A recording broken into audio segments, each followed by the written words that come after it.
Hello and welcome back to the Berean Principle. I am your host, Reverend Nick. In our last video, we looked at John 1 through 5 as a whole and covered some of the context that we're going to need as we continue to walk through this gospel. But now we're going back and we're slowing way down because there's a ridiculous amount that is packed into just the first verse. John writes, "In the beginning was the Word, and the Word was with God, and the Word was God." So let's start with "in the beginning." And if that sounds familiar, it should. Genesis begins, "In the beginning, God created the heavens and the earth." So John wants us thinking about Genesis, but notice what he doesn't say. He doesn't say, "In the beginning, the Word came into existence." No, he says that the Word was. So when the beginning began, the Word was already there. Later, Jesus will speak about the glory he had with the Father before the world existed. And in John 8:58, he says, "Before Abraham was, I am." John isn't introducing us to someone whose existence began in Bethlehem. He's introducing us to someone eternal. But then John gives him a strange title. He calls him the Word. Now, the Greek word here is logos, and there's actually a lot that is packed into that word as well. So logos can mean word, speech, message, or even reason, depending on the context. And to some people in the Greek-speaking world, logos carried philosophical baggage as well. It could describe the rational principle or order behind the universe.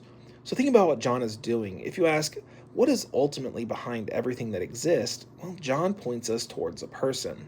And for the Jewish reader, there is another enormous connection. So go back to Genesis with me. God speaks and creation happens, right? He says, "And God said, let there be light, and there was light." Psalm 33 says, "By the word of the Lord the heavens were made." God's word creates, God's word reveals, God's word accomplishes his purpose. And John says, "In the beginning was the Word."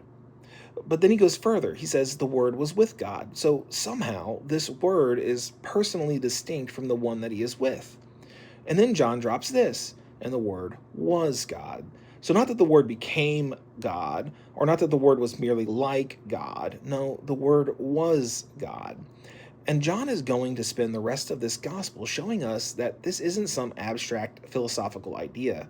Because in verse 14, he's going to tell us the Word became flesh and dwelt among us. The eternal Logos, the one who was here before creation, the one who was with God, the one who is God, entered his own creation, and his name is Jesus.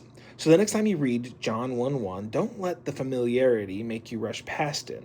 John has barely started his gospel, and he's already told us that the man we're about to meet existed before the universe did.